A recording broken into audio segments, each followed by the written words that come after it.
Well, it was a big celebration for the small screen in Los Angeles last night. The Primetime Emmy Awards honored the shows that kept us entertained this past year. The show was held in person with some COVID-19 safety protocols put in place, but one star did not think it was enough.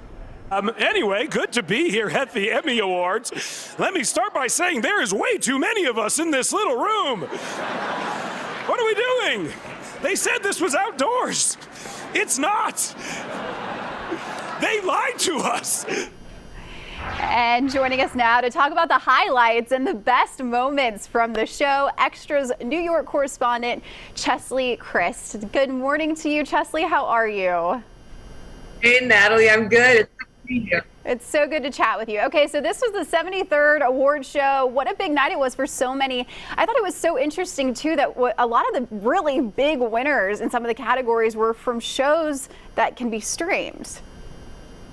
Yeah. I mean, Apple TV was a big winner with Ted Lasso, The Crown, another big winner. We also saw Mayor of Easttown, HBO Plus, or HBO Max rather. And so I think those were the three show names that you were hearing over and over throughout the night: The Crown, Ted Lasso, and Mayor of Easttown. And I think that, Kate Winslet, when she won her award for Mayor of Easttown, pointed out that we've all been home and we've all been looking for outlets to entertain us. And I think, these streaming services have sort of answered that call. Yeah, absolutely. Now, what were some of the other big moments and highlights of the night that you really enjoyed personally?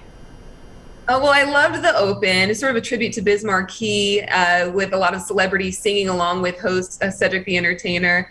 Rita Wilson was one of the people who rapped alongside LL Cool J and a few others. And so it was a really fun show open, and I liked that. It was entertaining, but they also quickly got to the awards because, oftentimes we see award shows, it's like 12 or 16 minutes before we get to the actual awards. So they were able to entertain us, but also get to the part of the show that we were looking for. Yeah, absolutely. And RuPaul picking up his 11th win for Outstanding Competition Program, making him the most awarded Black artist in Emmys history. That was such a cool moment to watch. And I know you love fashion, so let's talk about some of that fashion that stood out to you. For sure, yeah. Well, I mean, there's tons of fashion. I think Anya Taylor-Joy was one of the highlights.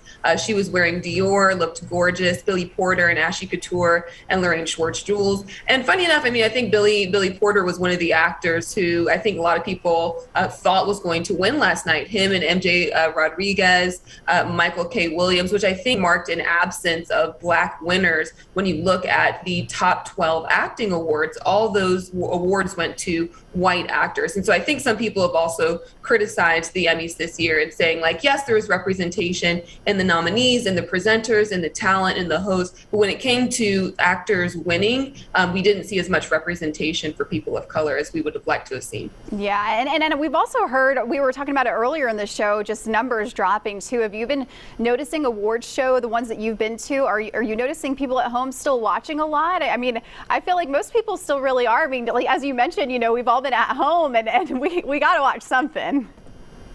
Yeah, for sure. Well, yes, I think a lot of people have talked about over the years how viewership for award shows has declined. But I think that's not just for award shows. I think that's for live TV generally. I mean, the most watched live television event in the U.S. is the Super Bowl, and even their viewership has dropped over the years. And so I think it's not just award shows. I think it's live TV. A lot of people are going to streaming services where you don't have to worry about commercials. You can watch when you want. You can binge it. And so I think it's a live TV challenge that a lot of people are looking to figure out as we go into, more streaming services and viewers try to figure out where to put their eyeballs. Absolutely. Chelsie, thank you so much. I hope you have a great day. Thank you. You too. It's good to see you. Good to see you. Good to chat with you. And you can follow her on Instagram at Chelsie Kryst.